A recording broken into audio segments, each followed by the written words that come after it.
Noches. Queremos agradecer su presencia en la presentación del libro La estabilidad del contrato social en Chile de Guillermo Larraín, en nombre del Fondo de Cultura Económica y de la Facultad Económica de Economía y Negocios, perdón, de la Universidad de Chile. Esta es una tercera presentación en un carácter más académico. Intentamos hacer presentaciones con constituyentes, otra más diversa, y en este caso nos toca con 4 destacados economistas. Le doy la palabra a Guillermo, quien los presentará en el orden sugerido. Muchas gracias, Rafael, a ti y a todo el personal del fondo que ha sido muy eficiente y además muy agradable de trabajar con ustedes, así que muchas gracias por eso. A ver, quiero decir una idea inicial. Mucha gente no entiende qué es lo que ha pasado en Chile. Se sorprenden porque, a pesar de que hay mucho progreso material que es bastante evidente, diría yo, hay una crisis muy profunda. Estuvimos bastante cerca de vivir situaciones bastante caóticas y la estabilidad actual todo el mundo la percibe como frágil. Ahora, en economía de las instituciones, esta palabra caos es una situación en la cual los límites de las instituciones formales son masivas y persistentemente sobrepasados por comportamientos individuales y colectivos. El rol que juegan las instituciones es precisamente la de dar una estructura. Lo que hacen las instituciones es que fijan márgenes de acción a esas interacciones repetitivas entre individuos. Entonces, el rol de las instituciones en una economía es crucial porque le permiten a la sociedad, que es diversa, que son personas que hacen cada uno su plan de vida, ¿no es cierto?, desenvolverse con cierta armonía y en manera compatible con el progreso general. Puede ser un progreso de un crecimiento acelerado, puede ser un progreso con menos crecimiento y con más equidad, en función de cómo se produzcan esas interacciones repetidas. Por ejemplo, cómo nos encontramos trabajadores y empresarios en la empresa, cómo estamos protegidos por el sistema judicial y policial, cómo se distribuyen las oportunidades en el sistema educativo, cómo enfrentamos una enfermedad catastrófica, etcétera. Todas las interacciones que comúnmente nos pasan en la vida determinan básicamente las características de ese proceso de progreso. Y uno puede suponer, básicamente, que en esa interacción de personas y organizaciones que interactúan con otras personas y con otras organizaciones, cada uno trata de sacar el mayor provecho posible de esa interacción.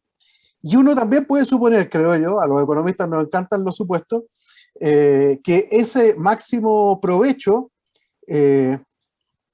digamos que las reglas van a ser respetadas en la medida que ese máximo provecho que cada uno obtiene de esas interacciones es satisfactorio. Entonces, el estallido social del año 2019 y todo lo que ha pasado posteriormente, naturalmente entonces implica que las reglas que estructuraban nuestras interacciones dejaron de estructurarlas.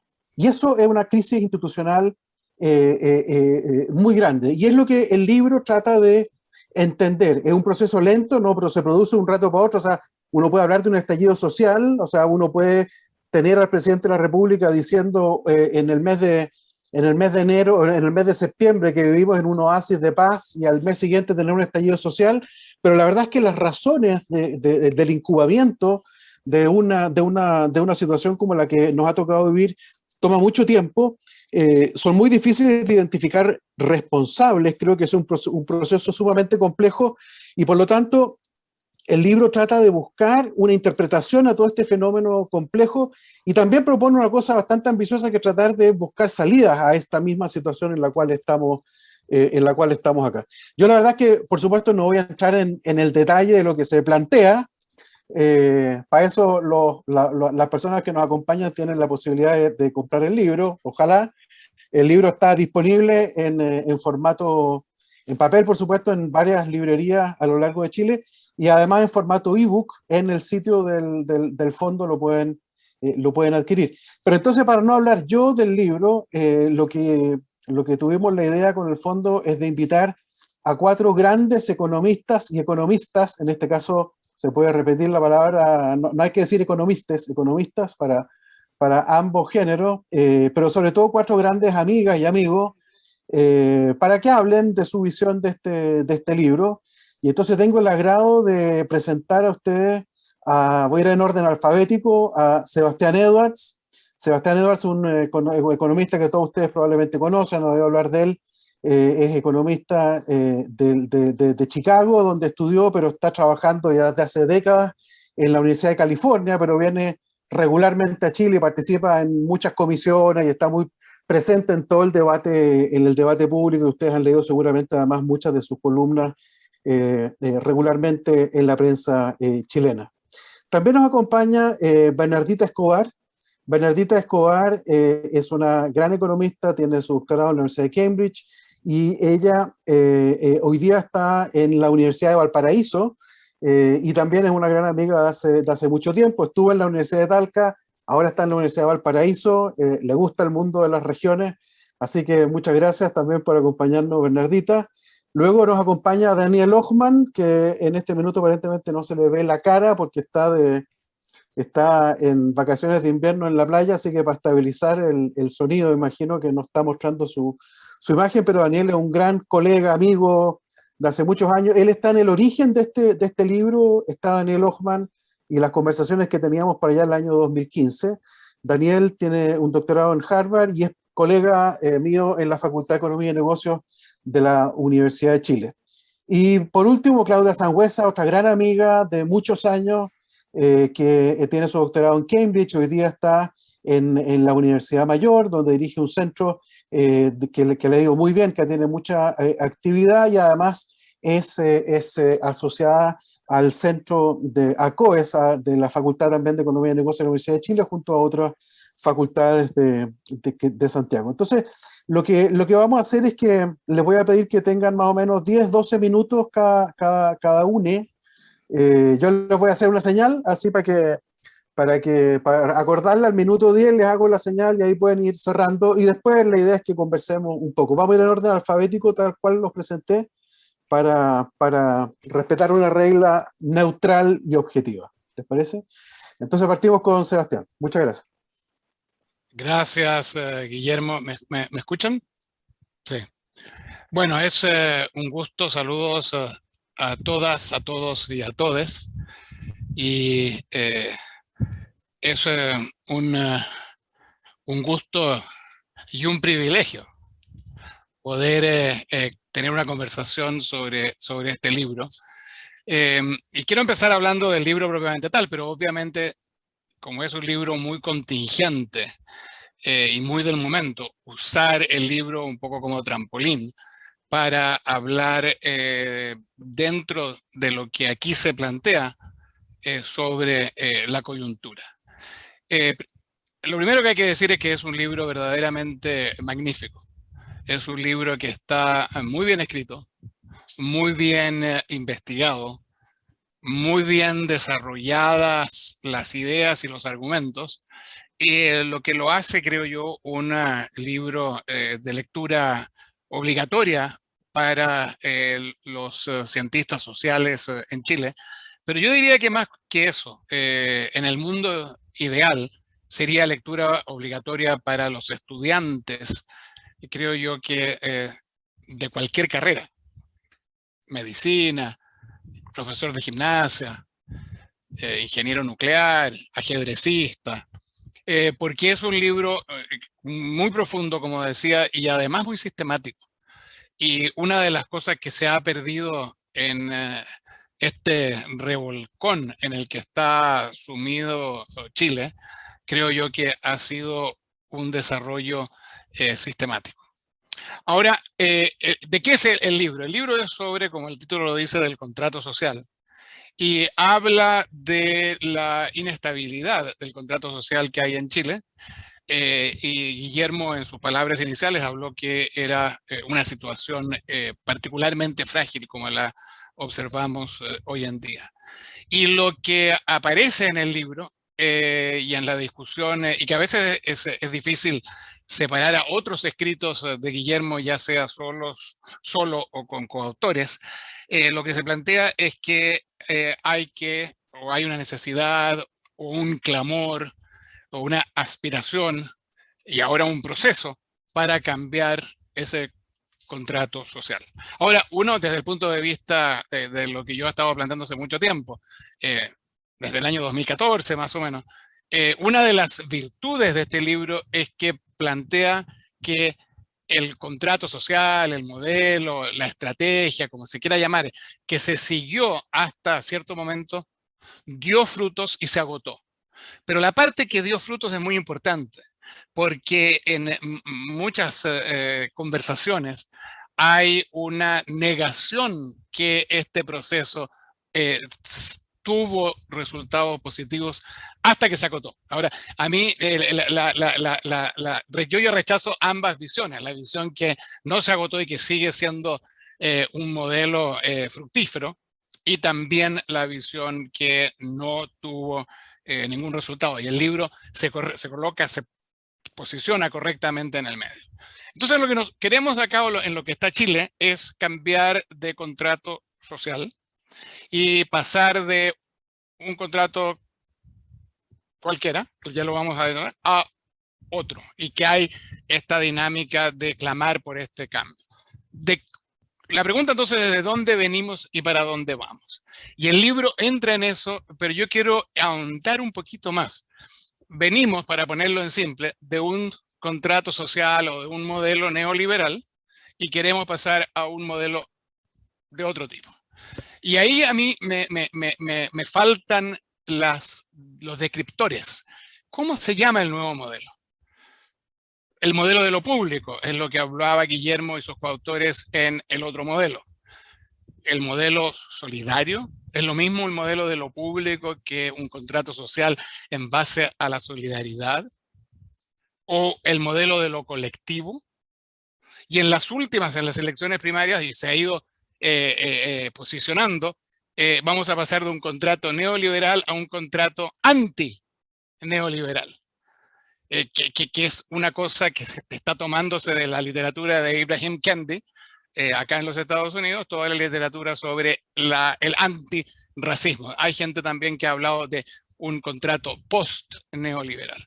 Ahora, esto requiere dos cosas. Esta conversación de que vamos a pasar, si nos ponemos de acuerdo, de un modelo neoliberal a un modelo no neoliberal, con cualquiera de los descriptores que yo dije, requiere en primer lugar definir qué es el modelo neoliberal, el cual queremos abandonar. Porque queremos saber si lo queremos abandonar completamente o queremos abandonarlo en parte. Hay un dicho, que es un dicho alemán, originalmente, que es que no hay que tirar el bebé con el agua de la bañera. Y hay ese peligro, creo yo, en Chile, que en el momento de querer cambiar el agua de la bañera, porque ya no sirve, también tenemos el bebé que ha crecido, y es un dicho del siglo XVI, de Alemania, y no es un dicho de Inglaterra. Pues, si ustedes lo buscan, ahí lo van a encontrar. Entonces, ¿cómo es el sistema neoliberal que queremos abandonar? ¿Cuáles son sus características esenciales? El beneficio de recibir estos libros en versión electrónica es que uno puede buscar lo que uno quiere. Hay 36 alusiones a la palabra neoliberal. 36. No hay definición hasta la página 200 y pico. ¿Ya? A pesar de que en la introducción del otro modelo está una de las mejores definiciones. Yo estoy escribiendo un libro sobre neoliberalismo, el auge y la caída del neoliberalismo, se llama por ahora, y una de las mejores, y es un libro en inglés, y una de las mejores definiciones que la traduzco a mi libro de neoliberalismo está en el otro modelo, pero en este libro de Guillermo, como que en Chile todo el mundo sabe lo que es neoliberalismo y por tanto no hay necesidad de definirlo. Cuando lo definimos ya es hacia el final y tampoco es una definición muy detallada, quizás para no ser repetitivo. Pero yo insisto que es importante saber listar por el tema del agua y la bañera. Ahora, ¿a qué modelo queremos pasar? ¿Y cuál contrato social? ¿Y cuál es la base de ese contrato social? Bueno, ese contrato social, y como les digo, a mí me falta, y si ustedes tienen idea, espero que en esta conversación nos aparezca una descripción, el contrato social de lo público, por decirlo de alguna manera, que es distinto que el contrato social solidario, etcétera, etcétera. Más o menos parecidos, primos hermanos. Si queremos pasar a ese contrato, ¿cuál es la base? el pilar esencial de este nuevo contrato social. Y a mí no me cabe duda que es la recaudación impositiva. Lo que la sociedad chilena mayoritariamente demanda, exige y aspira, requiere de 8 a 10% más de recaudación tributaria. Fin de la historia. ¿Ya? Claudia ha dicho que lo van a hacer gradualmente. Yo no tengo idea cómo lo van a hacer, pero no hay manera alternativa de calcularlo. No hay otro número ¿cómo le llaman ustedes? En régimen, que es un steady state que no sabemos cuándo llega, se necesitan 10% más. El libro tiene 34 alusiones a la palabra impuesto. No hay una discusión a mí que no tiene que haberla, porque esa es otra cosa, pero creo que ahí es donde debemos centrar nuestra conversación. ¿Qué tipo de impuestos? ¿Cómo son esos impuestos? ¿De qué manera se van a recaudar? ¿Y cómo va a funcionar ese sistema? Ahora, hay una aversión general a pagar impuestos. Y eso se traduce... Bueno, entonces el libro cita una vez a Nozick, que era el campeón filósofo de Harvard, rival de Rawls, de John Rawls, que planteaba que el cobrar impuestos era un robo, ¿ya? Y era moralmente reprobable, ¿ya? Era una posición totalmente antikantiana. Guillermo tiene una preciosa discusión, pone a Rousseau y a Kant en el mismo cambucho. Yo no sé si esos dos estarían contentos que los metan en el mismo cambucho. Rousseau era un hombre muy malo, que iba dejando hijos por el camino y los dejaba en las puertas de las iglesias, y Kant era un hombre muy bueno, que no sabemos su vida personal demasiado porque parece que no tenía, pero en fin, los dos, tiene Guillermo una linda discusión sobre eso, pero la gente no quiere pagar impuestos, y el problema es muy importante. Entonces, ¿qué es lo que hacemos cuando la gente no quiere pagar impuestos? Que se nos está acabando el tiempo. Como la gente no quiere pagar impuestos, les inventamos otros nombres a los impuestos. Entonces le llamamos contribuciones de pensiones, y les vamos a cobrar 18% a la gente muy pobre, y le vamos a decir es una contribución, cuando de verdad es un impuesto para pagarle las pensiones a otra gente. Entonces, esa es una discusión que yo creo que tenemos, no en el público. Obviamente que yo no espero que un candidato diga, miren chiquillos, chiquillas y chiquillas, la verdad es que son impuestos. No espero que sea eso, pero nosotros en la academia tenemos, creo yo, que hablar del tema de los impuestos. Dos cosas para terminar en esta vuelta. En el libro que estoy trabajando, una de las cosas que hice, me leí El ladrillo.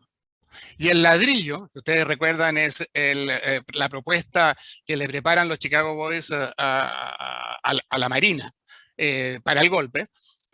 Hay una propuesta muy interesante sobre impuesto a la herencia, que es uno de mis impuestos favoritos y que creo yo que en el contrato social hay que hablarlo con mucho más detalle de lo que se ha hablado en Chile hasta ahora, y mi posición al respecto es como sabe Claudia, muy aguda y muy, si ustedes quieren, radical.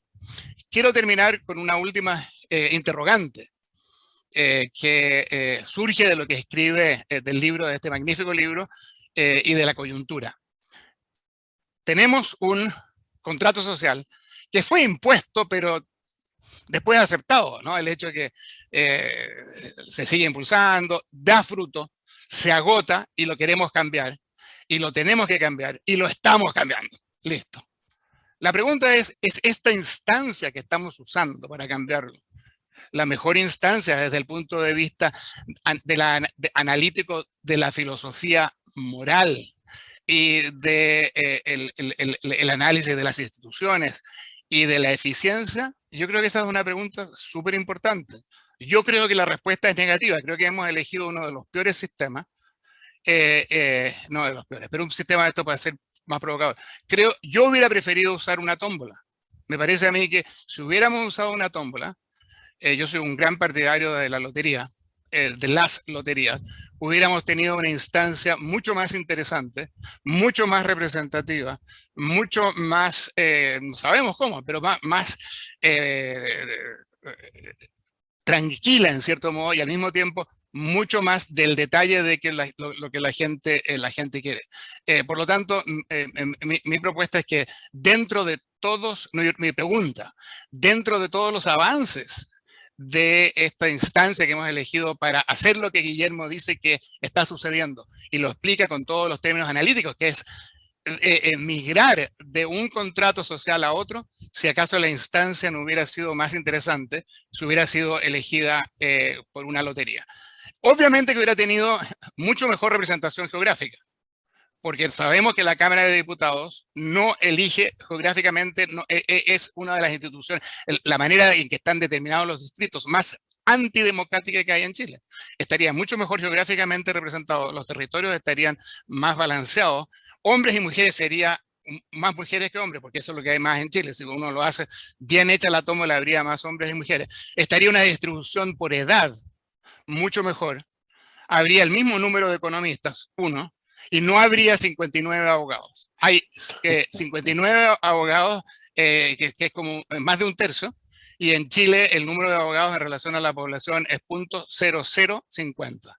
¿Ah? Entonces yo estaría fantástico, pero eso ya es un tema de proceso, de procedimiento y no de fondo. Felicitaciones, Guillermo, por un libro macanudo que espero la traducción para poder dárselo a mis estudiantes de acá en California.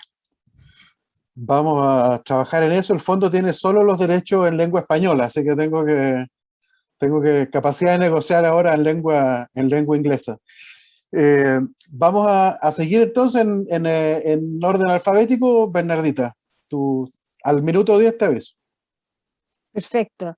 Hola, muy buenas tardes a todos. Gracias por invitarme a presentar este libro que, como tan bien dijo Sebastián, es un libro estupendo, es maravilloso, y tiene la característica, creo yo, de dialogar con el lector de una manera bastante particular, porque por la estrategia, en el fondo, de escritura que Guillermo ocupa, que recurre en el fondo a varias disciplinas y se pasea discutiendo economía, filosofía moral, ciencia política, de manera bastante experta, diría yo, en los distintos capítulos a lo largo del libro.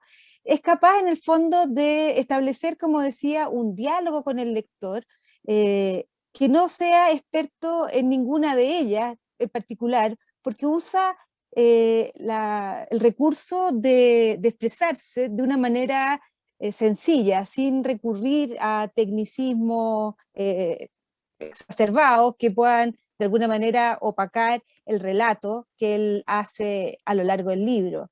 Y tiene esa característica, creo yo, como que creo que para mí es lo que yo destacaría más de dialogar con el lector, porque llama inmediatamente a una reacción, a estar de acuerdo o a estar en desacuerdo, no es un libro en que uno lo lea de manera pasiva, ¿ya? Que uno está, como quien dice, leyendo un manual.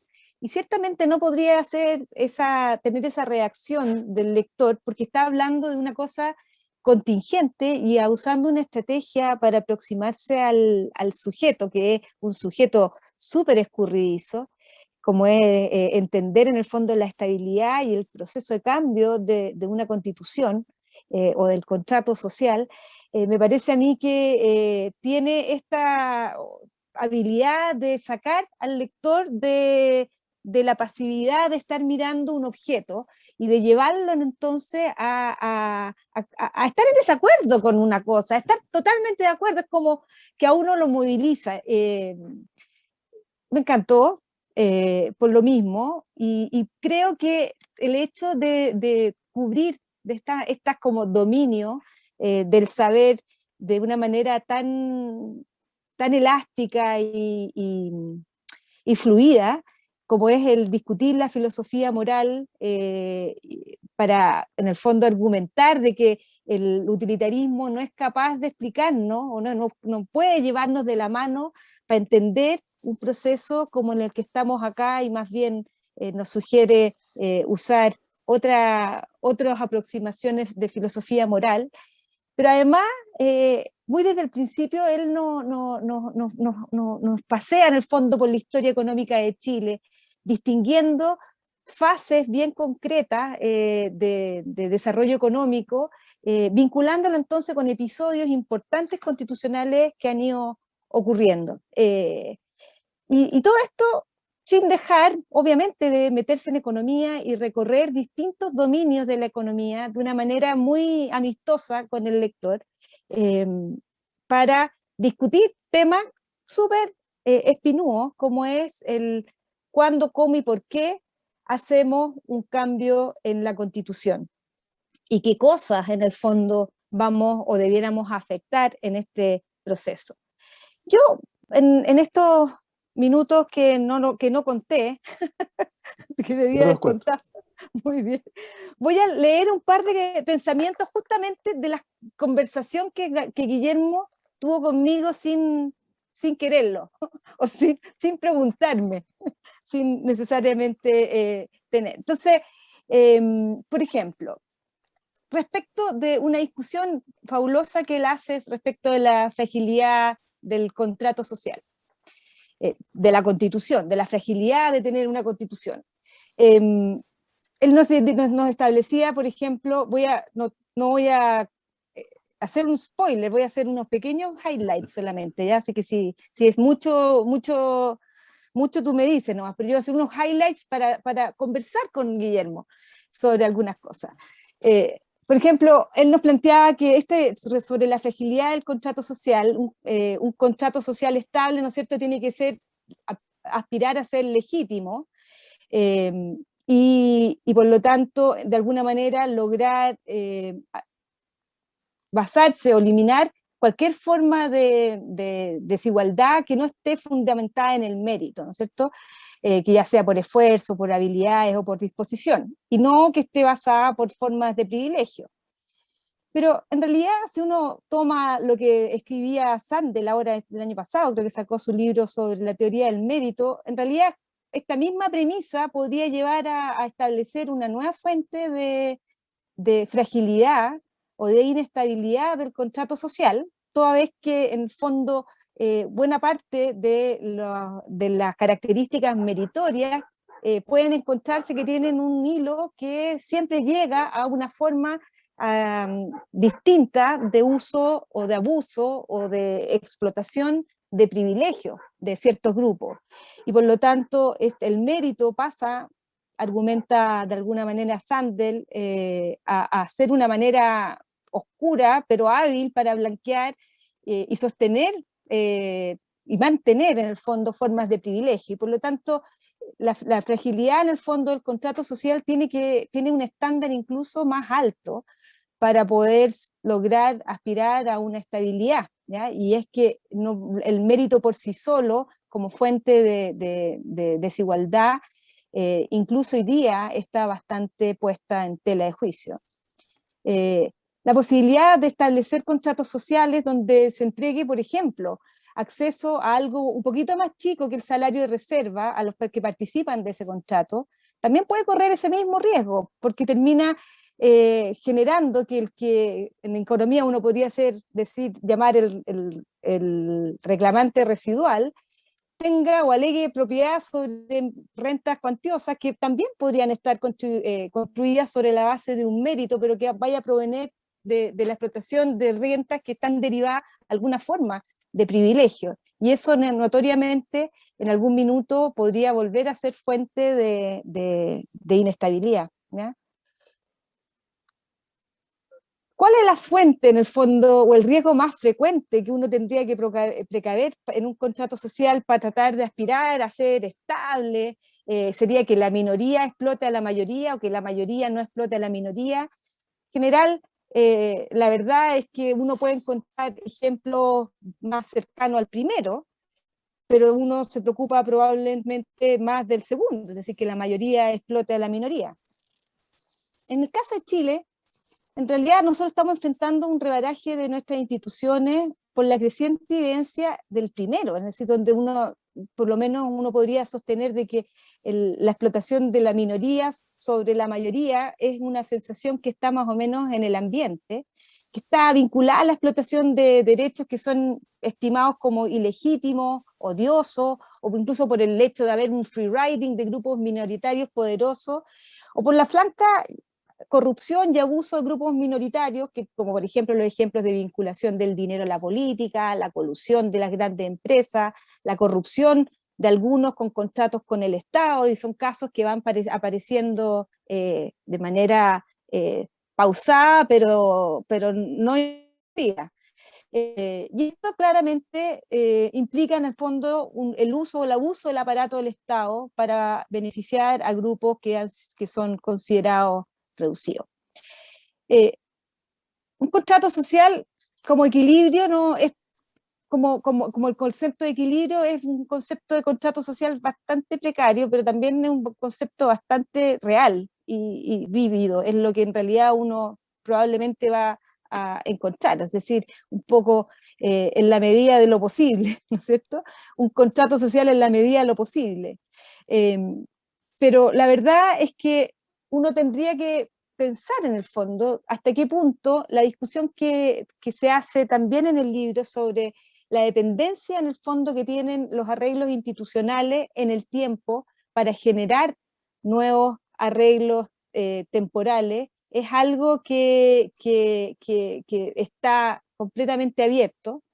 Y hay visiones que dicen que en el fondo podemos tener un mayor o menor grado de dependencia al pasado, pero en el fondo en esta discusión la posibilidad de tener un arreglo institucional particularmente distinto va a estar ligado en realidad al acceso efectivo que tengan nuevos actores políticos al ejercicio del poder, por una parte, y por otra, a qué capacidad de asumir los costos puedan enfrentar esos newcomers, esos nuevos actores, de cualquier ajuste institucional que se produzca a partir del nuevo contrato social. Los resultados de las últimas elecciones que han ocurrido en este año, en el 2021, muestran que los nuevos actores en realidad han mostrado capacidad y probabilidades reales y positivas de acceso efectivo al ejercicio del poder. Como por ejemplo, la posición que logró un grupo que no figuraba ni siquiera en el diccionario, como la Lista del Pueblo, el acceso, la importancia en las votaciones que obtuvo el Frente Amplio, y en general la presencia de una generación mucho más joven que fue nacida a partir del año después de la Revolución del 68, y que en general son personas que tienen ciertamente menos de 60 años, ¿ya? Probablemente menos de 50 también. Es un grupo que tiene esta característica de ser nuevo, ¿ya? Nuevo en varias dimensiones. Pero acá es donde uno tiene que pensar en el fondo cuáles son los aspectos que uno debe prestarle atención respecto a la dependencia temporal. Y es la propiedad que puede... Ya, es la propiedad que puede existir, por ejemplo, sobre los bienes, la propiedad de las rentas que derivan de todos los que son los bienes de uso público. Guillermo discute justamente uno de estos grandes bienes como es el agua, pero son múltiples, ¿no es cierto? Recursos pesqueros, el espacio radioeléctrico, la costa, el mar, el agua, digamos, del mar. Y la práctica ha derivado en que el Estado, en realidad en Chile, ha cedido casi a gratuidad el control de la explotación de estos recursos, generando de alguna manera aspiraciones de derechos de propiedad sobre estos recursos. Y con la idea de que puedan existir transacciones tipo COUS que podrían asegurar la eficiencia en la asignación de los recursos. Pero ¿hasta qué punto esta lógica está agotada? Cuando uno mira en el fondo la calidad de los servicios de Internet que disponen acá en Chile, incluso los sectores más privilegiados, hace pensar de que en realidad esas transacciones pareciera ser bastante inexistentes o muy caras de ocurrir. Y por lo tanto poder reasignar esos derechos y vincular, digamos, cualquier tipo de reasignación a algo parecido a una expropiación parece realmente inviable y no un poquito alejado de lo que podría ser el interés general. Y tampoco bien está alejado suponer que el interés general está de alguna manera bien servido con el equilibrio que tenemos ahora y que el Estado debiera de alguna manera recurrir a mayores esfuerzos para poder reasignarlos. Pero pudimos ver de que efectivamente algunos de estos sectores han habido cambios importantes por la entrada de nuevos actores, como en el caso particular de la telefonía celular con la entrada de WOM, donde las tarifas efectivamente cayeron notablemente. Pero en el fondo, ¿hasta cuánto tiempo tienen que esperar los ciudadanos para que se haya una mejor asignación de esos recursos de uso público, como el espacio radioeléctrico? ¿Será necesario justo pensar de que, por ejemplo, si uno usara una alegoría súper extrema, como el caso de la esclavitud, esperar de que en realidad el Estado tiene que comprarle a los esclavistas el valor de mercado, de los mercados para terminar con la esclavitud? Pareciera que no, ¿no es cierto? Entonces yo creo que hay temas súper sensibles que están acá en discusión. Y yo creo que una de las últimas, y con esto termino, una de las preguntas que a mí me surgen en este diálogo que estableció no consentido, digamos, por parte de Guillermo, es ¿cuándo termina una constitución o cuándo una constitución deja de existir y cuándo surge una nueva? Y la verdad es que esa pregunta está súper poco clara, porque en el fondo, en el caso de la constitución del 33, la seguimos llamando la Constitución de 1833, a pesar de que en 1870 hubo cambios súper significativos que la hicieron completamente distinta a la que escribió Mariano Egaña, y después de la Revolución del 91 siguió siendo la Constitución del 33, pese a que ya teníamos un régimen parlamentario. Lo mismo con la Constitución del 25, tuvimos la Constitución del 25, pero sin embargo no votaron las mujeres hasta los 30, y sin embargo todavía teníamos el concepto de sufragio universal, pero no entraron a votar las personas que no saben ni leer ni escribir, solo hasta 1970. Es decir, ¿cuándo termina una constitución y cuándo nace una nueva? Parece ser que en el caso nuestro en realidad está, al menos empíricamente, llamado pero no de manera determinística, a crisis institucionales de marca mayor. Y por lo tanto, lo único que yo puedo sacar en claro es que estamos en ese minuto, en una crisis institucional de marca mayor. Y yo creo que Guillermo nos pasea por estos temas de una manera magistral. Así que lo súper recomiendo. Muchas gracias, Bernardita. Ahora nos acercamos un poco más de cerca a la política real, porque vamos a estar con Daniel Hochman, que además de ser un gran académico y amigo, además está de economista jefe, digamos, o encargado programático de la candidatura de Pablo Narváez. Así que, Daniel, por favor. Muchas gracias, Guillermo. No sé si se escucha, estoy con muy mala señal, así es que estoy sin imagen, les pido disculpas por ello. Bueno, parto por felicitar y agradecer este trabajo de Guillermo, que me parece excepcional. Recuerdo con mucho cariño los viernes constitucionales del año 2015 y 2016 que iniciamos en su momento con Guillermo, y al mirar este trabajo reconozco un recorrido de muchos años que van obviamente mucho más allá de lo que hicimos de manera incipiente cuando se estaba discutiendo el cambio constitucional en el gobierno de la presidenta Bachelet. Y yo soy capaz de reconocer aquí un aprendizaje y una conversación interdisciplinaria muy, muy potente, no solamente desde el punto de vista intelectual, sino también por su relevancia política. Y creo que eso también es algo que el libro de alguna forma logra sintetizar. Por una parte está como densidad intelectual, y por otra parte esta ambición, decirle algo, de dialogar con una realidad muy contingente del Chile actual.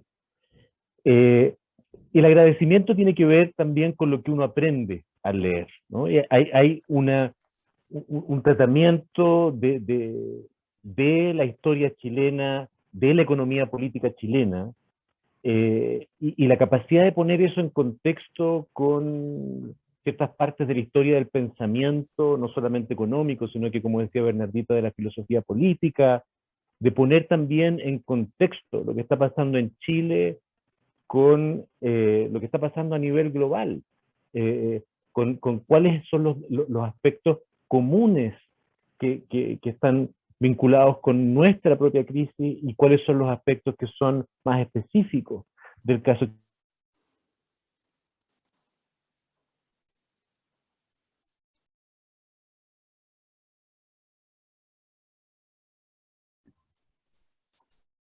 Una ola. Ahí. ¿Aló? No sé, Ahí sí, ahí. no sé si creo que recuperé Ahí la recuperamos. señal. Sí.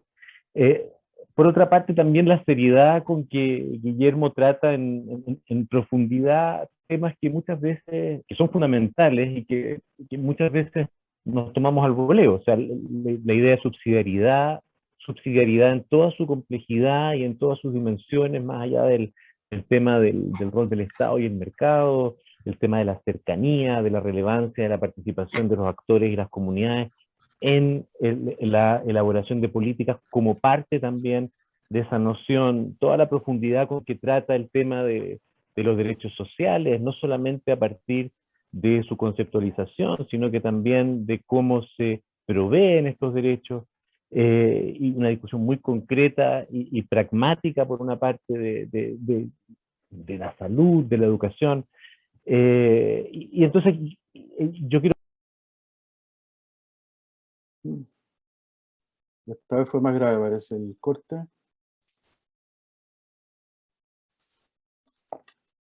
Ahí volvió.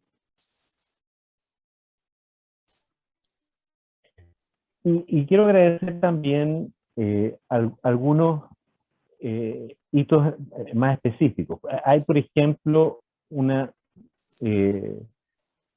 reconocimiento, por ejemplo, hay un inicio que me parece genial. En algún momento, cuando está discutiendo Guillermo la crisis, ¿verdad?, de nuestro contrato social, él dice que es necesario incorporar una serie, si ustedes quieren, de elementos o tendencias que son por una parte políticas, por otra parte intelectuales, que tienen que ver con la subjetividad chilena, la subjetividad política chilena. Y una de ellas es la experiencia de la Unidad Popular, es la experiencia de Salvador Allende. La necesidad de incorporar, ¿verdad?, a esa comunidad política en el contrato social, habida cuenta de un contrato social que no la incluye. Entendiendo que ese discurso, más allá del fracaso histórico,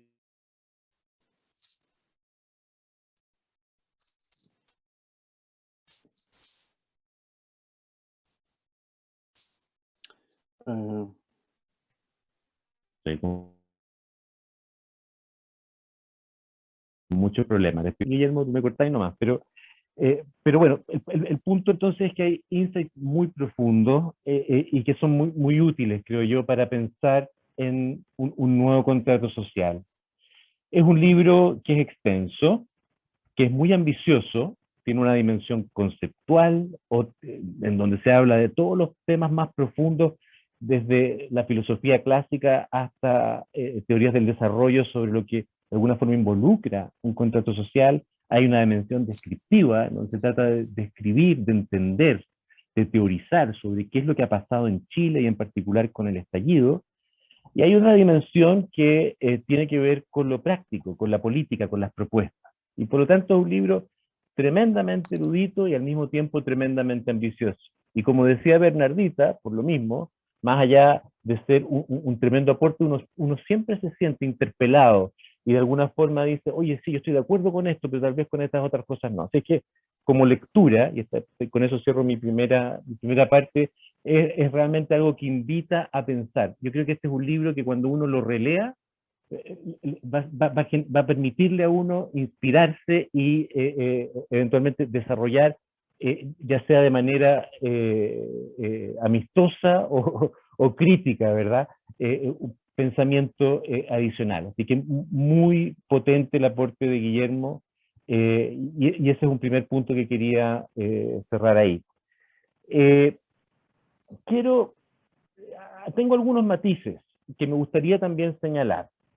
En alguna parte, por ejemplo, ¿verdad?, cuando se habla de la crisis de nuestro contrato social actual y Sebastián hablaba de alguna forma de la crisis de este orden neoliberal, ¿verdad? Que está asociado en lo económico con un estado mínimo, diría yo, y en lo político, y esto tal vez no tiene que ver con el neoliberalismo, tiene que ver más bien con la Constitución del 80, con una Constitución que de alguna forma encierra, ¿verdad?, la capacidad del sistema político de operar sobre la propia institucionalidad. Yo creo que ahí hay una dimensión, por ejemplo, donde yo sería un poco más crítico de la subsidiariedad neoliberal que el propio Guillermo define. Él dice en alguna parte, mira, la subsidiariedad neoliberal consiste esencialmente en sacar al Estado donde lo pueden hacer adecuadamente los privados. Y hay una cita, ¿verdad?, toda una tradición importante del pensamiento que viene desde los Chicago Boys en esa dirección. Pero yo creo que aquí hay una cosa que va más allá. El orden neoliberal se caracteriza por no por un Estado, no haber Estado donde lo puede hacer adecuadamente los privados. Se caracteriza por una minimización del Estado. Y que es más, esa minimización ha llegado a tal punto que el Estado, por su ausencia, es ineficiente. Es decir, es la ausencia de Estado la que de alguna forma está asociada con ciertas ineficiencias. Y eso lleva, ¿verdad?, a un punto que creo que es importante resaltar. Sebastián señalaba qué es lo que viene en este nuevo pacto social que es relevante y habla, mira, la necesidad de expandir la carga tributaria de puntos, eso no te lo saca nadie. Yo estoy de acuerdo con eso, y eso está asociado obviamente con un nuevo pacto social, y hay toda una discusión sobre, ¿verdad?, los derechos sociales y cómo este pacto social de alguna forma tiene que estar vinculado con la satisfacción o la provisión de estos derechos sociales como un piso de dignidad que permite que la gente desarrolle sus proyectos vitales independientemente de su origen, etc. Eso es cierto, pero creo que lo que yo estaba tratando de apuntar al principio también es importante, porque hay también un déficit que tiene que ver con la conducción del desarrollo, con el rol del Estado, ¿verdad?, en articular un desarrollo distinto. Y eso no tiene que ver con la carga tributaria. Eso tiene que ver con una estrategia productiva, por una parte, pero también tiene que ver con una estrategia sobre el medio ambiente, sobre la acción climática, y por eso me parece muy importante también resaltar ese como uno de los déficits fundamentales de este orden neoliberal que debiese, ¿verdad?, ser subsanado, ¿verdad?, por los proyectos de desarrollo o los proyectos de contratos sociales que de alguna forma superan ese orden en crisis. Un minuto, Daniel. Quiero resaltar otro aspecto que me pareció extraordinariamente relevante. Hay una parte en donde Guillermo dice, mira, sabe que una de las cosas fundamentales que le ha faltado a la discusión tiene que ver con la ausencia, tanto en el discurso de izquierda como en el discurso de derecha, de la fraternidad, en contraste con la igualdad y la libertad. A mí me parece que este es un punto fundamental, que básicamente lo que tenemos hoy día en Chile es una situación en donde, si ustedes leen, ¿verdad?, el informe del PNUD, el Desiguales, lo primero que aparece señalado como una de las desigualdades que más le inquietan o perturban a los chilenos, no tiene que ver con las desigualdades materiales, tiene que ver con las desigualdades de trato. La sociedad chilena es una sociedad que está asociada con el maltrato incluso, ¿verdad?, del Estado a los ciudadanos, entre los ciudadanos, etc. Por eso esta idea que rescata de manera muy lúcida, ¿verdad?, Guillermo, de la fraternidad, me parece que es fundamental pensando en el nuevo contrato social. Eso tiene que ver con un nuevo pacto social, tiene que ver entonces con la carga tributaria que mencionaba Sebastián, pero no tiene que ver solamente con eso. Tiene que ver con la distribución del poder, tiene que ver con un cambio de la cultura. Y eso es algo que siento que tal vez se desarrolla en algún sentido en el texto, pero en donde yo creo que los economistas no somos necesariamente los mejores para esto, pero en donde hay que meterse más. Y ahí yo tengo una cierta diferencia, y termino con esto, con parte de lo que se señala con respecto, por ejemplo, al rol del Estado en la educación o en la provisión de ciertos derechos sociales. Porque lo que yo pienso, hay, ¿verdad?, una tradición que el propio Sebastián señalaba en el pensamiento de Guillermo, ¿verdad?, que tiene que ver, entre otras cosas, con el otro modelo, en donde se habla de un régimen de lo público, que es una suerte de contrato incompleto que de alguna forma puede satisfacer tanto un proveedor privado como uno público que está vinculado a la provisión de la educación o de otros, ¿verdad?, derechos sociales o servicios públicos. Pero yo creo que aquí, cuando estamos pensando en una crisis de nuestra cultura, en una crisis de sentido, del sentido sobre todo de lo público y del interés común, Chile no tiene un sentido de lo común, no existe una noción de lo compartido en Chile, no existe una noción de chilenidad real.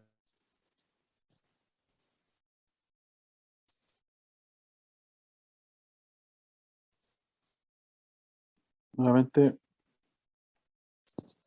Con esto cierro, y entonces yo creo que este tema, el tema de la crisis que tiene la cultura y el rol que puede jugar lo público, pero no lo público entendido como el régimen de lo público, sino que la educación pública, estatal, es algo que a mí me parece que también es fundamental de tomar en cuenta pensando en este nuevo régimen que de alguna forma tiene que sentar las bases para convivir.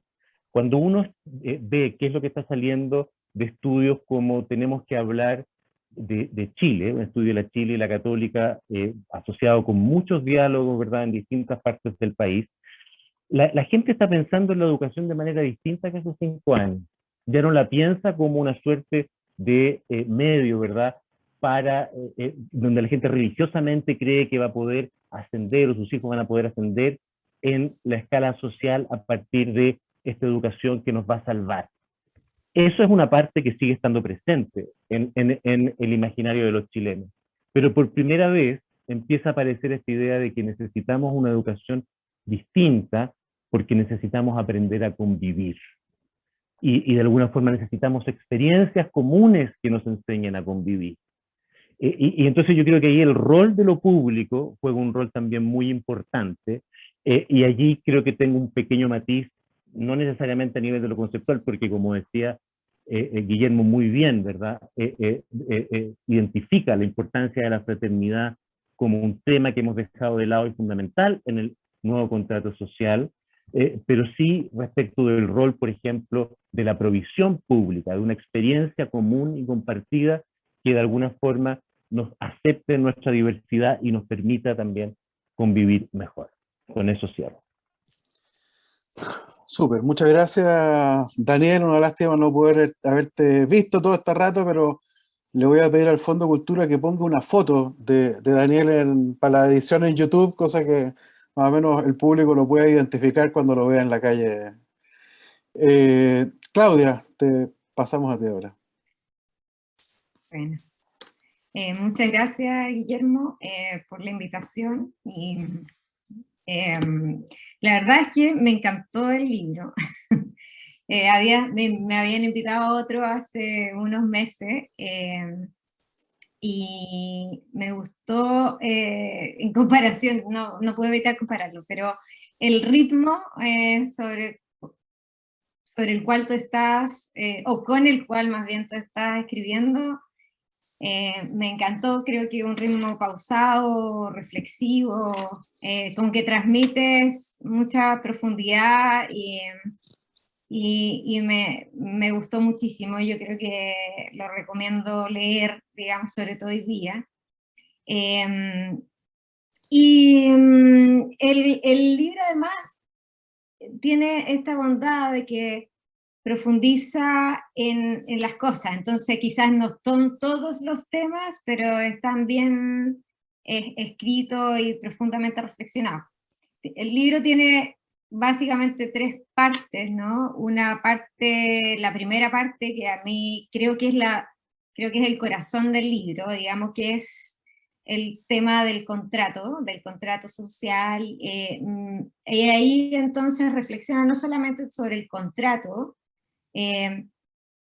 sino también hay una discusión súper interesante como una crítica a la economía neoclásica, básicamente, y eso me pareció excelente. Me imaginaba a mis estudiantes de economía leyéndolo, y creo que me gustó mucho esa parte. Creo que cita muy bien, profundiza muy bien los temas, ¿sí?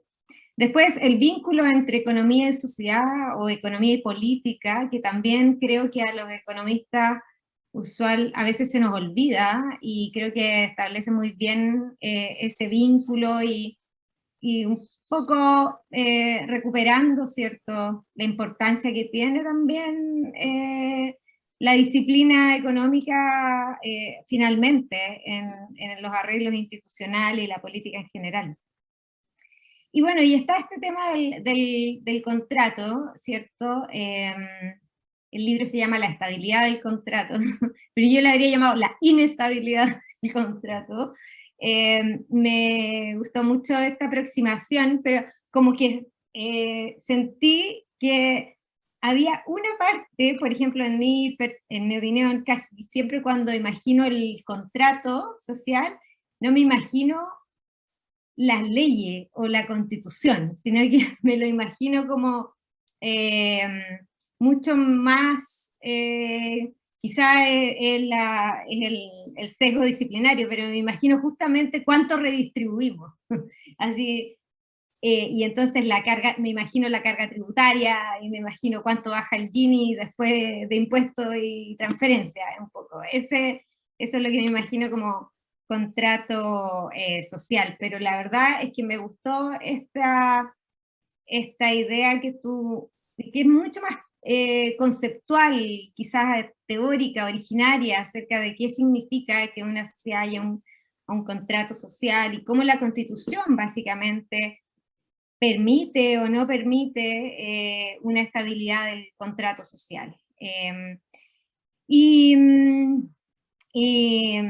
creo que ese es como el corazón básicamente del libro. Y también da como me dio la idea, digamos, de que en el fondo el momento constitucional actual y la nueva constitución van a reflejar básicamente este nuevo contrato social, y la estabilidad de ese contrato va a depender un poco también de cuán domesticable, sí, estaba pensando como los conceptos que usaste, que me encantó eso de la constitución domesticable o domesticada, de que pueda ser domesticada, de que pueda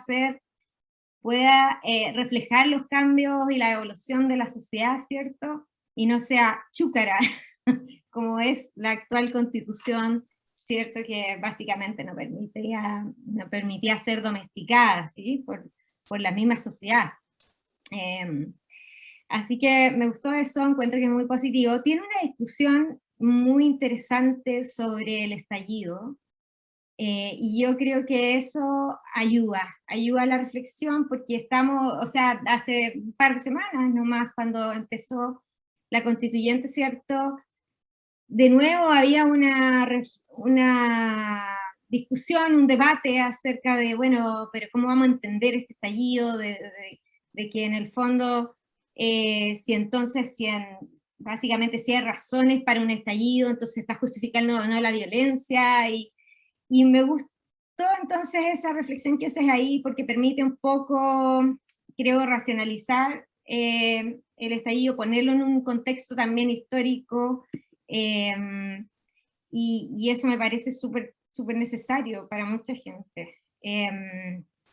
Después la segunda parte es más conocida para mí, quizás, porque le he dado muchas vueltas, pero esta idea del otro modelo, en el fondo, del vínculo entre mercado, derechos sociales, lo público, lo estatal, y eso entonces básicamente es más conocido de hace mucho tiempo, el tema de la gratuidad, ¿cierto? Y cómo se expresa ahí parte importante de lo que significan los derechos sociales.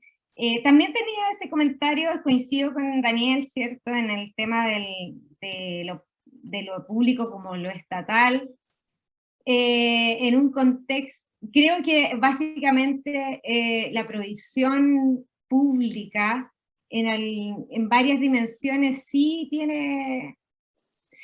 es distinta, básicamente, sí es distinta, sí permite hacer otras cosas, y el tamaño sobre todo de esta provisión permite como también domesticar a la colaboración privada en ciertas dimensiones. Entonces, ahí también tenía como un comentario, pero está, bueno, de nuevo muy útil esa conversación. No sé si ahí mismo, ya me perdí un poco, pero el tema del sistema AFP también, me gustó cómo lo viste también, sobre todo porque encuentro que a veces entre las frases muy creadas, ¿cierto? Se pierde un poco la discusión, primero la histórica, bismarckiana, del modelo bismarckiano, ¿cierto? Se pierde un poco esto, lo más conceptual que hay detrás por un tema así muy pragmático, y al final sí es muy importante, encuentro yo. Creo que el sistema de seguridad social, esta idea de la solidaridad intergeneracional, del modelo bismarckiano, ¿cierto?, a través de instituciones públicas que administran el sistema, independiente creo de los beneficios definidos, pero al menos esos dos elementos le dan al ámbito de la seguridad social una especie de rol de cohesión social en la sociedad en general, porque son otros tipos de redistribuciones, son redistribuciones que parten entre activos e inactivos, ¿cierto? Son unas redistribuciones diferentes. Y creo que ahí el problema con el sistema de AFP, ¿cierto? Es que la redistribución no existe, o sea, no está, digamos, es al revés, como el menos uno de las redistribuciones, es como el inverso, porque básicamente las cotizaciones las administra el sistema privado, se privatiza un poco ese ámbito. Y creo que ahí quizás podría pensar que uno falta quizás profundizar un poco qué implica la privatización de estas dimensiones. Siempre vemos como la justificación, o sea, siempre identificamos que en el fondo parte de lo neoliberal es la privatización, ¿cierto?, de regulación de esos mercados y esas dimensiones, pero ¿cuáles son las implicancias concretas de eso? En términos sociales también creo que sería bueno avanzar. También me gustó mucho lo del agua, creo que es un temazo, y creo que ahí hay una excelente referencia, sobre todo para el tema constitucional, ¿cierto? Pero no solo eso, aquí hay como mucho de política pública, básicamente. Entonces, creo que para quienes están interesados en ese tema, aquí Guillermo hace una excelente, contando un poco cómo funciona el sistema, ¿cierto? Qué es lo que está fallando, lo del caudal ecológico, ¿cierto? Mínimo, y yo creo que hay que leer esa parte también. Finalmente está la última parte, que es con el tema político, como el sistema democrático y las instituciones políticas. También me sorprendí en esa parte.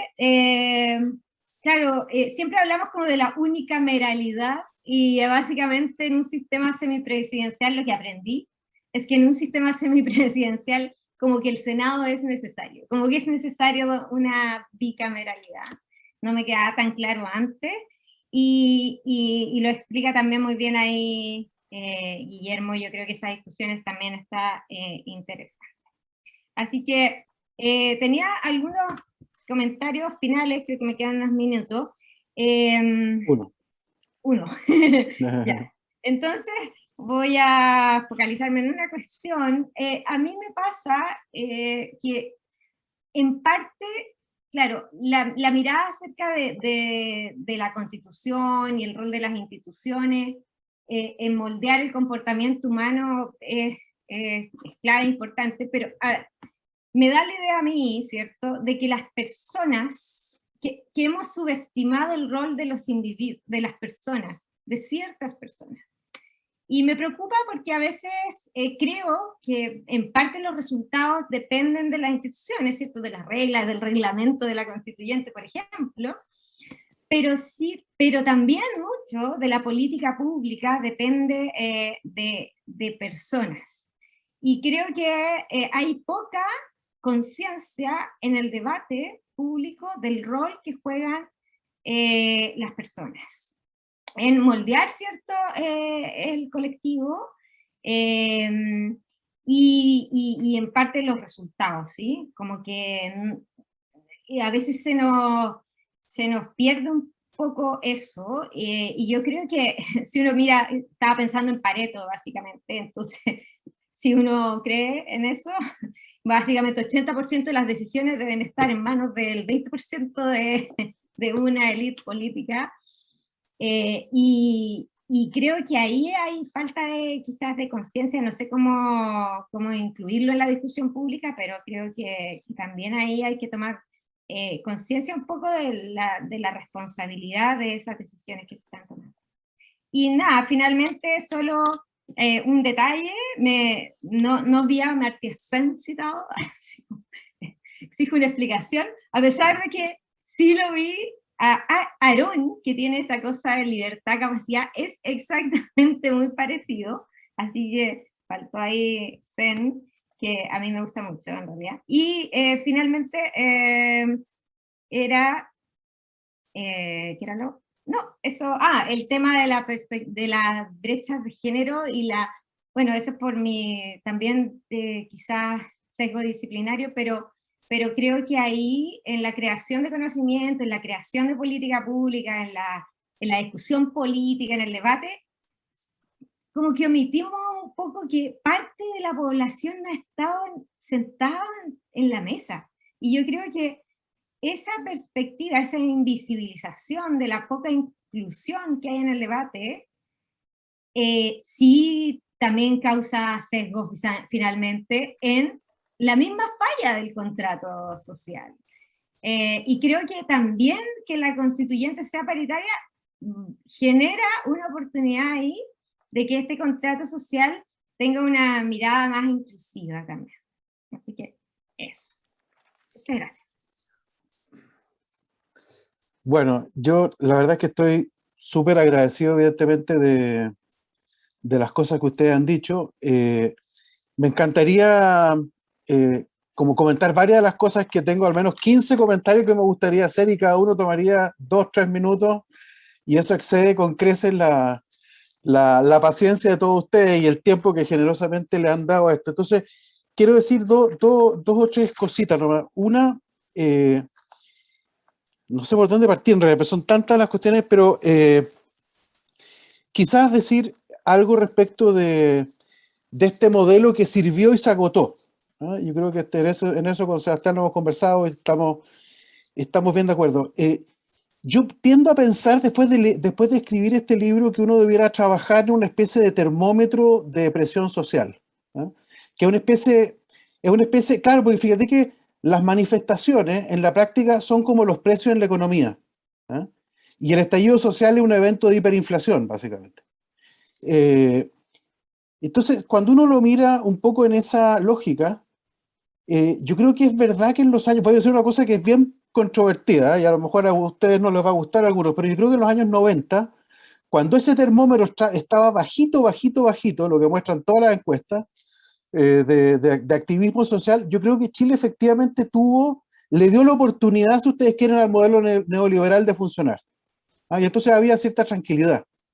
Los niveles de huelga eran muy bajos, los niveles de protesta social eran muy bajos, había un contexto histórico, por supuesto, de salir de una dictadura brutal que hacía que todo el mundo estuviera deseoso de tranquilidad, pero también es verdad que los datos mostraban que había bastante calma en ese sentido. Y esto empieza a cambiar en torno al año 2005, ¿no? El año 2005, y ahí alguien tendrá que hacer el análisis qué tiene que ver el cambio de la Constitución, lo que hizo el presidente Lagos, ¿no es cierto? Cuánto eso detonó el hecho de darte cuenta que en realidad podías cambiar, y hay una cita que yo pongo aquí que me encanta de Tocqueville, cuando habla de que esos yugos que subyacen, que permanecen más bien, ilustran aquellos yugos que se levantan, hacen más claro y más evidente los que todavía persisten. Yo creo que hay algo de eso ahí, pero creo que hay una cuestión que es interesante, y creo que también hay una cosa que se ha olvidado con el tiempo, que es que cuando la Concertación en el año 90, y esto lo dice el libro en alguna parte, el año 90 decide, entre comillas, mantener esa estructura, no lo hace no lo hace necesariamente fruto de la presión política, sino que lo hace en un acto de bastante pragmatismo, y creo que la gente lo entendió.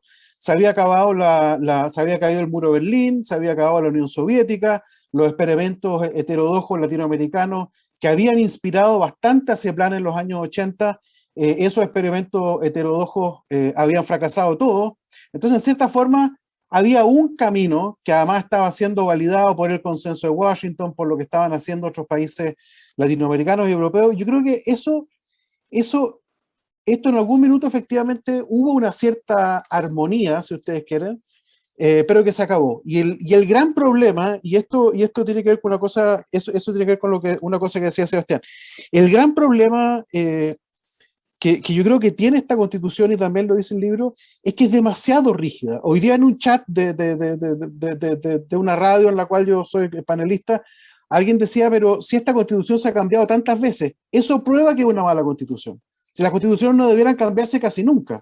El problema que haya el presidente Lagos hecho como 40 reformas, más de la grande, prueba que es un problema en la Constitución.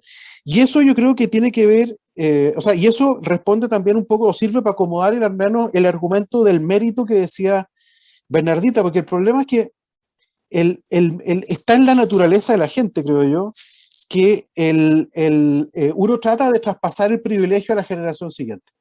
Y eso yo creo que todas las generaciones lo hacen. Entonces, el mérito siempre se está tropezando, ¿no? Y eso yo creo que en el fondo lo que dice Sander. Entonces, para poder hacer un contrato social a prueba de esa trampa del mérito, necesitas que sea flexible, necesitas que el marco institucional, y acá yo creo que hay una cosa que ustedes no lo destacan, pero yo creo que me parece que es interesante, es pensar que el contrato social es en parte la Constitución, pero en parte un montón de otras instituciones que están a los lados, ¿no? Entonces necesitamos un marco institucional que tenga esa flexibilidad para irse corrigiendo cuando hay alguien que indebidamente está prolongando el mérito, indebidamente. Bueno, el contrato debería ser capaz de autocorregirse, y eso es claramente algo que no puede ocurrir en el caso chileno. Una cosa que quisiera resaltar de lo que decía Daniel sobre el tema de la fraternidad, que me parece que es súper importante y es una pista que está apareciendo. Yo reconozco que esto es una pista que se la leí a Paul Collier, que es un economista de Oxford, lamento que es de la competencia de la Claudia y la Bernardita, pero es de Oxford, y que tiene un libro muy bueno que se llama El futuro del capitalismo, donde él habla aquí básicamente de esto, y tiene esta frase genial, esta idea de que del lema de la Revolución Francesa, igualdad, libertad y fraternidad, la que salió perdiendo es justamente la fraternidad. O sea, la pelea entre la izquierda y la derecha, unos por la igualdad y el otro por la libertad, dejaron entre medio un herido, y ese herido se llama la fraternidad. Yo creo que es una idea que es muy interesante, que hay que trabajarla más. Y a mí me gusta mucho por algo que está en alguna parte del libro, y es que tiene que ver que permite, porque yo no creo que la fraternidad, que el Estado puede hacer mucho en materia de fraternidad, o sea, puede hacer cosas, por supuesto, pero creo que también deja un espacio interesante para el desarrollo de la sociedad civil. Y yo creo que eso es algo que también vale la pena destacar, y en el libro algún argumento respecto a la alienación, de la alienación del capitalismo, la urbanización, que creo que puede ser interesante desarrollar más adelante. Me gusta mucho esta idea que planteó efectivamente Claudia y Daniel respecto al rol de la educación pública. ¿Verdad? Yo creo que ahí hay un tema que la educación pública, provista probablemente por el Estado, juega un rol en cambiar la cultura más fuerte que lo que hacen otras instancias, y eso es lo que es interesante de destacar. Bueno, yo no sé si a lo mejor ya estamos en la 1:15, a lo mejor alguno de ustedes quiere aprovechar de hacer algún comentario. Ya Sebastián se puso los audífonos y está preparando el micrófono, así que lo veo que está con ganas de disparar. Póngale nomás, Sebastián, a ver. No, yo no quiero disparar para nada. No, pero me pareció la palabra. Me pareció muy interesante los comentarios de los colegas. Y un tema que yo debatí, si acaso me hablaba o no, pero qué bueno que lo habló Daniel, es lo de la fraternidad, y que se haya vuelto sobre eso. Pero creo dos cosas, muy rápido. La primera es que la fraternidad de los 3 principios de la Revolución Francesa es la que no se puede legislar. Tú no puedes decirle, la Constitución ecuatoriana lo tiene, ¿ah? Tiene los principios y tiene entre las obligaciones que hay que ser buena persona. Pero tú lo puedes poner en la Constitución o lo puedes poner en las leyes y esa es una cuestión que no va a resultar, a no ser que es cultura, en el sentido deep, en el sentido profundo de la palabra. Pero es esencial.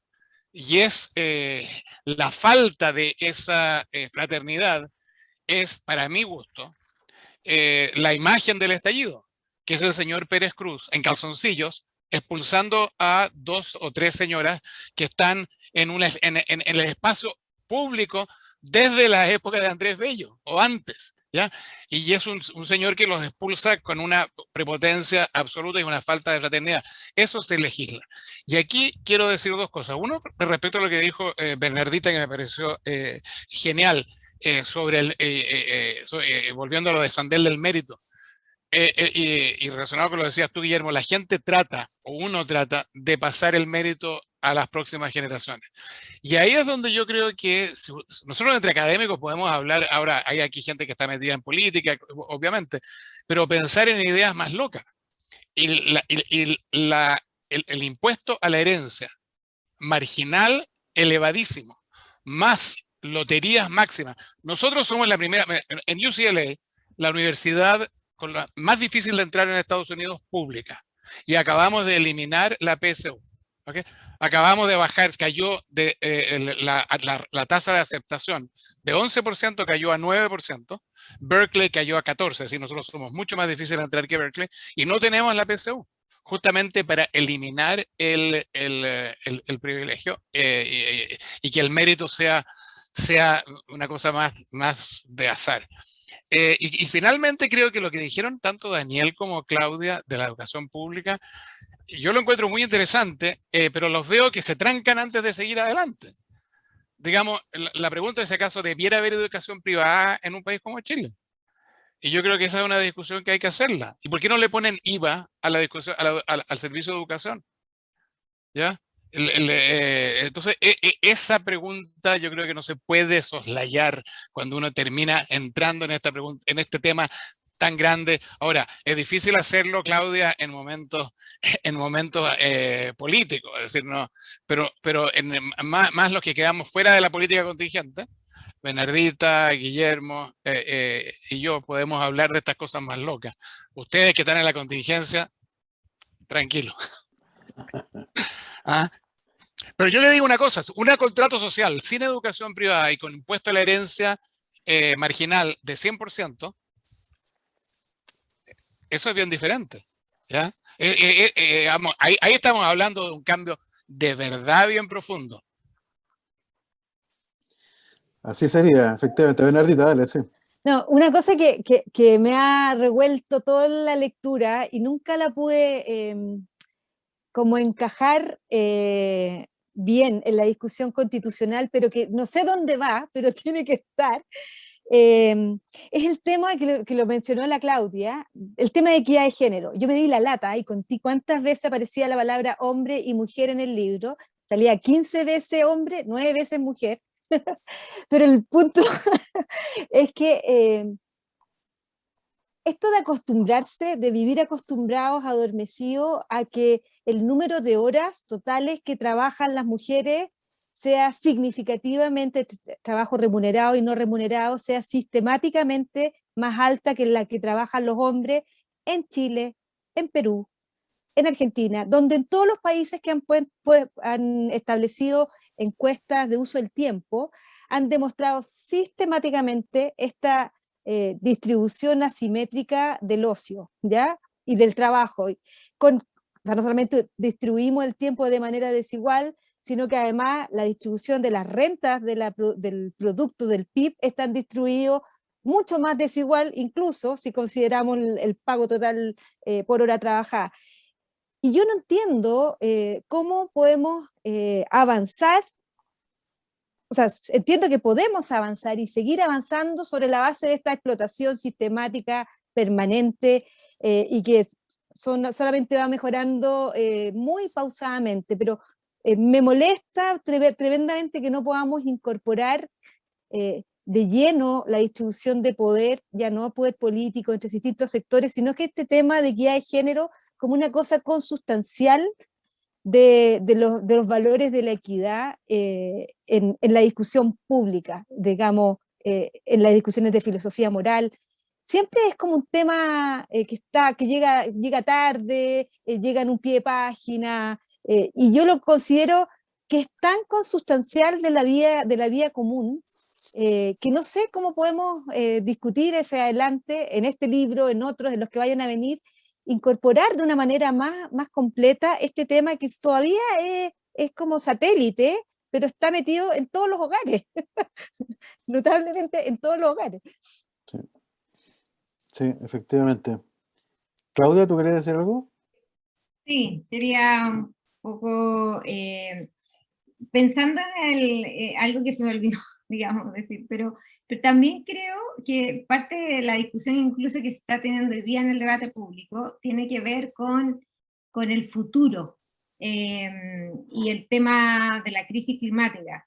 Y yo creo que parte, eso igual cuestiona el capitalismo puro, porque las propuestas que habla Sebastián del impuesto a la herencia, máximo 100% impuesto a la herencia y cerrar los colegios privados, o abrir el acceso, no, vía tómbola, es como lo que decía Branko Milanovic el fin de semana, ¿cierto? Son las propuestas que justifican el capitalismo liberal. Pero creo que en parte lo que está pasando ahora también está cuestionando ese tipo de capitalismo. Yo creo que, porque el foco no está tampoco en la sostenibilidad de la vida humana. Yo creo que una perspectiva distinta de la sociedad, que a lo mejor no es la tradicional, y por eso quería ir un poco más allá, en la mirada como más bien de la economía feminista, ¿cierto? Es como poner el foco en la sostenibilidad de la vida. Y yo creo que eso es lo que está en cuestión hoy día básicamente por la forma en la cual hemos organizado la sociedad. Entonces creo que ahí hay mucho más complejo que hacer, y hay más complejidades, digamos, que no se solucionan solamente con el impuesto a la herencia, con esta cosa de la igualdad de oportunidades, sino que con básicamente cómo compartes, ¿cierto?, las decisiones, cómo internalizas los costos, cómo compartes las decisiones incluso las decisiones democráticas, que tú lo hablas de alguna forma en la última parte, ¿cierto?, como más democracia directa, y bueno, cómo transforma un poco los objetivos sociales. No es tan simple, creo, pero eso, creo que también esa es una mirada que hay que tener como de futuro. Y por eso es tan importante que las instituciones también funcionen, la forma en la cual tomar decisiones funcionen, pero también de nuevo iba a pelear un poco la responsabilidad, como el conocimiento que podemos tener de los temas también importa. Y a mí algo que me impresiona del debate más bien ecológico y de la crisis climática, por ejemplo, es que desde el año 70 que sabemos que viene, estamos en el año 2020 y estamos atrasados, pero todo el mundo, digamos, está atrasado, pero bueno, 50 años. Estamos atrasados en términos de política pública, y yo creo que eso es lo que le pasó también a Chile con el estallido, que estuvo atrasado muchos años en los cambios que tenía que hacer. Eso. Daniel, ¿tú quieres agregar algo o no? Mira, yo quería reforzar el punto que estaba haciendo la Claudia. Yo me imagino que esto va a tener una reedición. Claudia hace un libro tan espectacular que va a requerir una edición, una segunda edición. Yo creo que es importante darle más peso en la discusión del contrato social al tema ambiental. uno puede pensar, ¿verdad?, que están estos problemas de desigualdad, de convivencia, y todo, pero la verdad es que a mí, hoy por hoy, yo he llegado al convencimiento de que me cuesta pensar en un problema más importante, no solamente para la humanidad, ¿ah? Aquí lo pongo así de brutal, que el tema de la emergencia climática, sino que, y esto tiene que ver con mi experiencia más reciente, más con la contingencia. Cuando tú te pones a escuchar a la gente, sobre todo en regiones, pero en Santiago también, el tema ambiental, el tema del agua está en el libro, sale entre los tres primeros, entre los tres temas más importantes. O sea, es algo que dejó de ser una cosa como en el futuro, relativamente abstracta, de justicia ambiental. Okay. Supongo que está diciendo que es de supervivencia a esta altura, ¿no? No es solo un problema de justicia ambiental, sino que es de supervivencia. ¿Te leí bien, Daniel? Pero lo que tiene es que eso es, una vez que nos ponemos de acuerdo, es muy fácil es mucho más difícil lo que quiere Bernardita que el tema ambiental. Nos ponemos de acuerdo y el tema ambiental se reduce, se soluciona en un día, ¿ya? Le pones un impuesto y prohíbe ciertas actividades y se acaba. El problema, lo que pasa es que no nos ponemos de acuerdo. Pongámonos de acuerdo y lo solucionamos one day.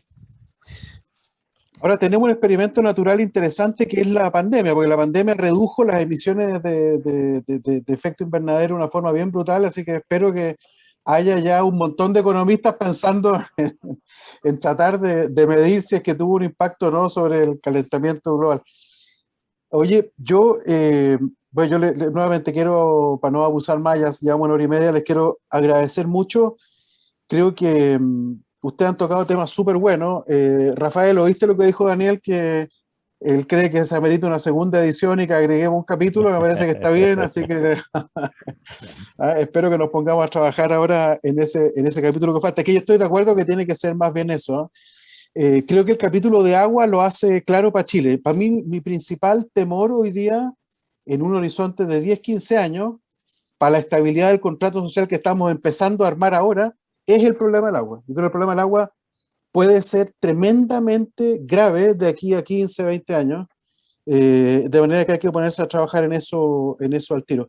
Ahora, hay que tener ojo porque respecto del capitalismo, es verdad lo que decía la Claudia, pero ojo que, para ponerlo así en términos medio como la antípoda, ¿no es cierto? La Unión Soviética no se caracterizó porque no tuviera desastres ambientales, ¿no? Más bien lo contrario. Entonces yo creo que el punto es cómo perfeccionamos nuestra democracia de tal forma que a tiempo podamos levantar estos temas, porque están atrasados, porque todos sabemos, y esto es Vox Populi en todas partes del mundo, ¿no es cierto?, que la influencia del dinero, de la corrupción en la política, de los grupos de interés, han ido postergando decisiones que son necesarias. Por eso yo creo que al final hay que pensar en forma muy seria y bastante agresiva, yo diría, los temas de democracia directa, porque todos los mecanismos de intermediación o de representación son muy virtuosos y yo los defiendo mucho, pero tienen limitaciones.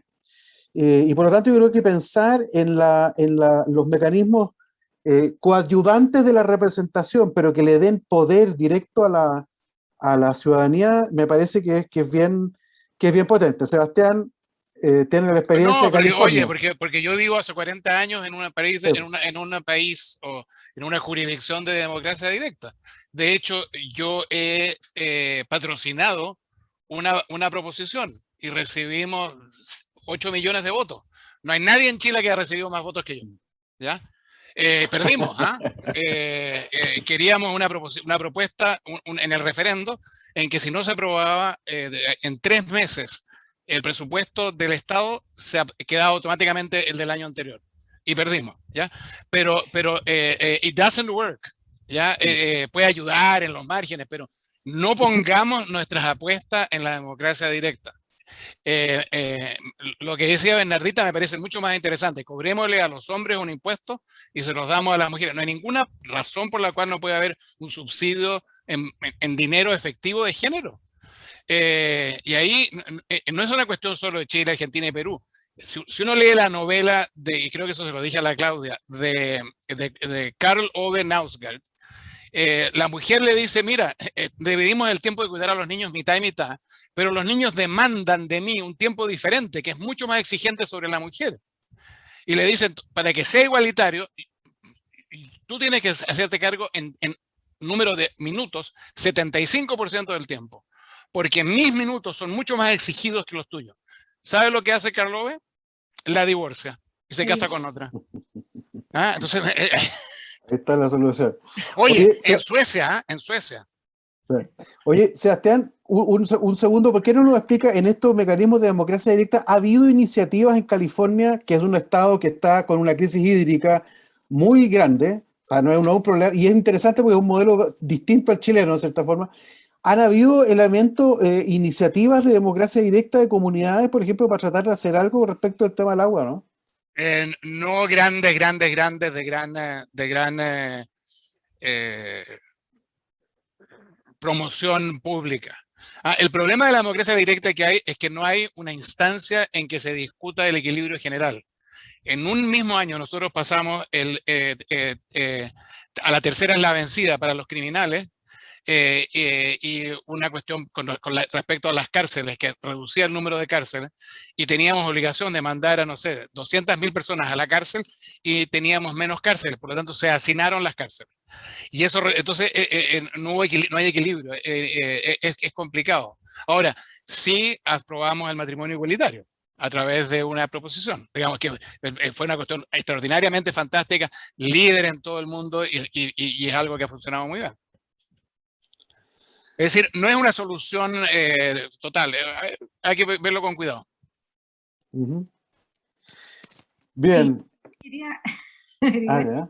cuando estaba criticando un poco el capitalismo liberal, no es porque estaba pensando en el socialismo ruso, ni mucho menos. Yo creo que es más, algo a lo que yo no aspiro, al menos, ¿sí?